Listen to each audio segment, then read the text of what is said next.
Guys, I hope you're having an awesome day. It's 10 degrees in the UK, so it's actually quite warm considering that we had the snow. It's been -4, -2.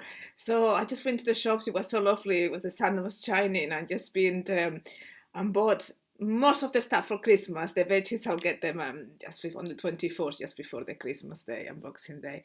So I look forward to see what I come up with for Christmas lunch unboxing day. But anyway, guys, I'm talking about science tutorial number 3. And please, if you haven't seen 1 and 2, go to YouTube or scroll down. But YouTube is easier, you can find them there because they follow. And it's about giving you an overview of the science of this world, how it's proving the matrix to be actually, real, that we are living in a simulation world. And to help you awaken the memory cells, nothing is more important than to accessing the truth in order to begin to remember who you are. Once you remember, you get your power. It's about triggering your memory. So I did talk a little bit about the cosmic egg, isn't it? About some of the world manipulators, Einstein and Newton, how they tried to distort the truth. That was on the previous videos. And about the DNA helix, how the DNA is like a programming language where everything is stored, and the wrong instructions that we have that basically keep us on a time loop, always thinking that a future moment is better than the present, so that we don't access our power is there coded into the DNA and needs to be removed. Regardless of that, regardless how much we suffer collectively as the human race, we are now living in those incredible times because it is through the advances of technology and science that we can understand our true origin, and nobody can say, look, you're crazy. We can say, yes, we know, and actually it's been proven. I mean, the human race, guys, is neither a result of a cosmic explosion, the Big Bang, followed by an evolutionary process. Darwin theories already have been proven wrong, nor has been created by what somebody say a more advanced being or aliens. No, we haven't. Our origins are spiritual in nature. Our spirit has always been and has neither got a beginning nor an end. Therefore, a new spiritual being cannot be produced or created in a laboratory setting. It can only appear to be separated from its true origin and deceitfully be in the appearance of being born or shaped into a human being.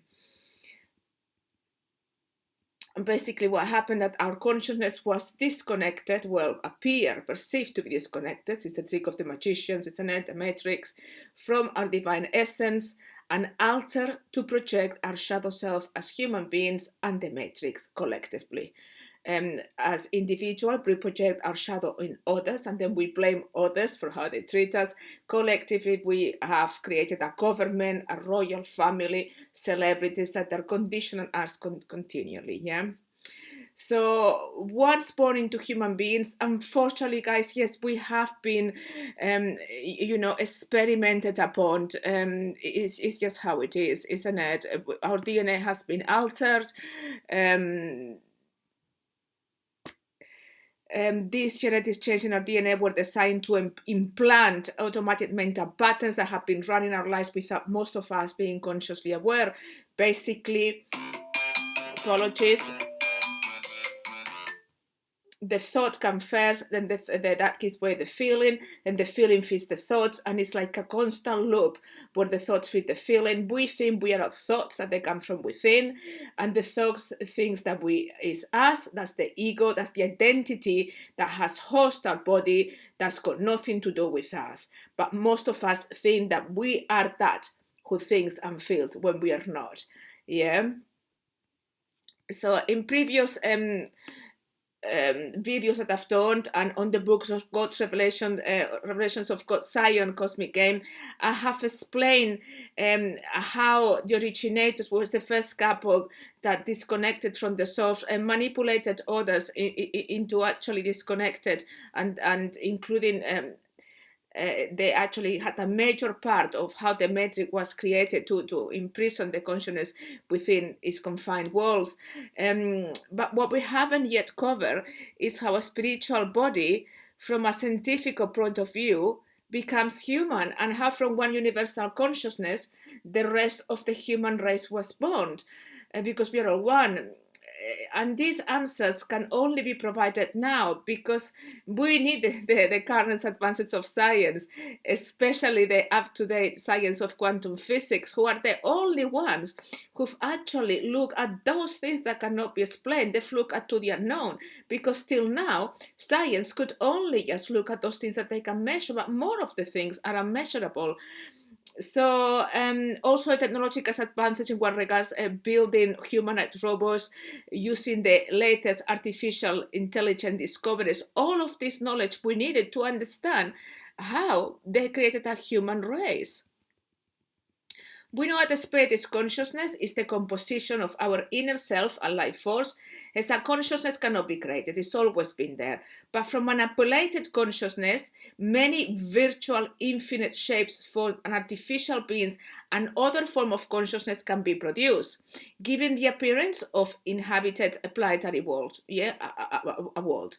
So an original universal conscious can be duplicated or cloned, or just a digital image, because any is identical, has got the same, no, it's not identical, but it's got the same DNA and blueprint that can be embedded from one universal conscious into other and create as many biological human beings, whether if they're artificial or not, the shadows or not. It's just, it's like a laser. If somebody, takes a picture of me and lasers the image over there, it can put another one and another one and another one. And if we give that image our consciousness, that image will come to life. Yeah.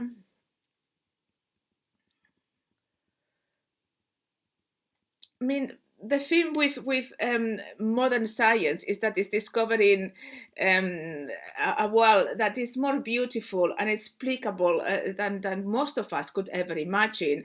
There's new layers of reality and dimensions that have been being discovered that lie beneath the surface of our everyday reality and take us, into a journey beyond the boundaries of space and time. Is absolutely fascinating. Quantum physics has, in effect, push the limits of logical and rational mind with, beyond its boundaries. We needed that kind of science, and has shaken the foundations of Newtonian physics and Einstein teachings. Instead of viewing science as a way of eradicate mystery, more and more physicists are beginning to understand it as a particular encounter with that which is perceived to be the eternal mystery of existence itself. Existence is viewed as a secretive mystery that for most science encompasses both an amazing, wondrous glory and phantomability of existence. The cosmos, guys, is now conceptualized as an infinite ocean of energy that is organized into complex patterns, but there is extraordinary, so many different patterns of fields, of which the human body mind is just one configuration of energy in that field. We are an energy field inside a larger energy field. Scientists are the first and foremost human beings, and therefore, as likely as anyone else, to turn a blind eye to the full implications of what they do when those implications demand personal change. And this is what's happened.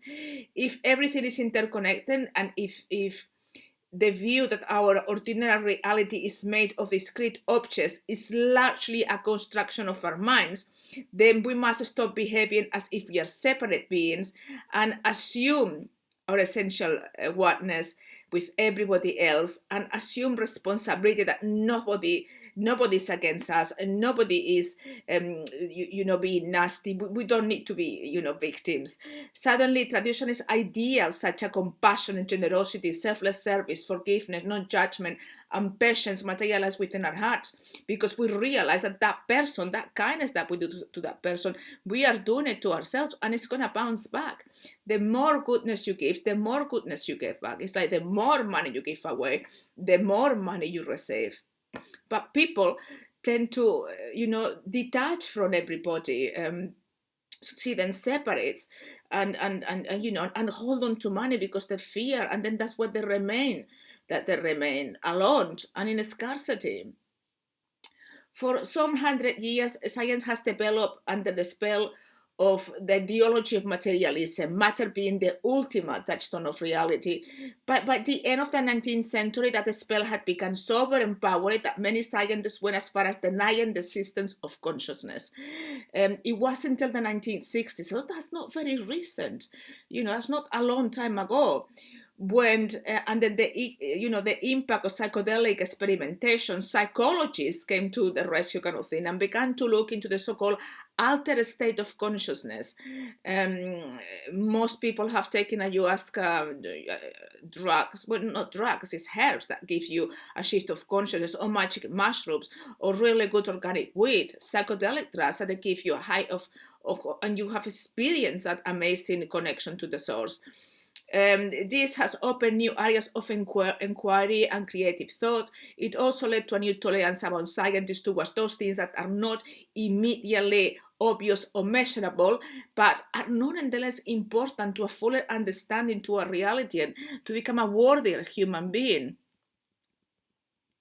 And there's something here that Capra, physicist, said, which I'm going to read because I think it's really good. It says, in contrast to the mystic, the physicist begins his inquiry into the essential nature of things by studying the material world. Isn't it? We go outside to look at things rather than inside. Penetrated into ever deeper realms of matter, he has become aware of the essential unity of all things and events. More than that, he has also learned that he himself and his consciousness are an integral part of this unity. Thus, the mystic and the physicist arrive at the same conclusion, one starting from the inner realm, the other one from the outer world. The harmony between conclusion, one starting from the inner and one from the other one, is what the ancient Indians wisdom called the Brahma, isn't it? The ultimate reality without is identical to the Atman, the reality within. For most, reality is what we think it is, revealing itself to us by a conditioned experiences and our limited five senses, which our five senses are touch, our frequency decoders that decode the energy field, and then as we decode those instructions, we actually project that reality into existence. Science tells us a very different story, understanding that our human experience is often a misleading conductor to the true nature of what we perceive to be real. Lying just beneath the surface of the universe is revealed that seems to be unknown, unpredictable, another kind of universe that we could have never imagined. It's the movie of our lives, guys, yeah? Isaac Newton viewed space and time as an inner universal stage on which the events of the universe played themselves out, which is not far from the truth. If you're able to understand how conditioned universal mind projects itself into the universe, the universal mind uses the universe as the stage in which all its automatic patterns play themselves out via those members of the human race that are asleep, spiritually speaking. For Einstein, however, space and time were the raw material underlying our reality. Both illusions of space and time become the gems of physics. Scientists directed all the efforts in understanding of that which they believe form the true texture of reality. And in next video, I'm gonna talk about space and time, about wormholes, how the time loop got created, that we got trapped. In Revelations of God Cosmic Game, Volume 3, it talks about what we are in a black hole, the gravitational collapse that took place on the universal consciousness. It's deep stuff, guys, but it's exactly as within as without. And it's very important that if we look at our galaxy, why is it called that way? Why is it called the Milky Way? Everything is a code and everything is revealed on the books, guys. So I hope you get them. Number 1, 2, and 3 are actually available now. They've been proofread.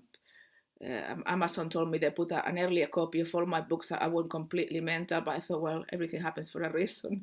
I'm not gonna react, so I just been working behind the scenes non-stop to be able to upload all the new versions of the books and more amazing records and things like that. So soon will be already about the 3 ones, Revelations of God Cosmic Game. You can buy the hard copy now, or you can buy the PDF files from my website, and it's much cheaper.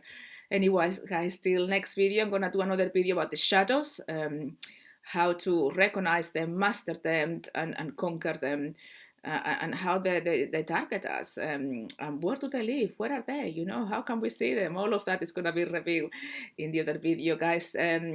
Till next video, with all the love in my heart, I hope this is helpful. Goodbye.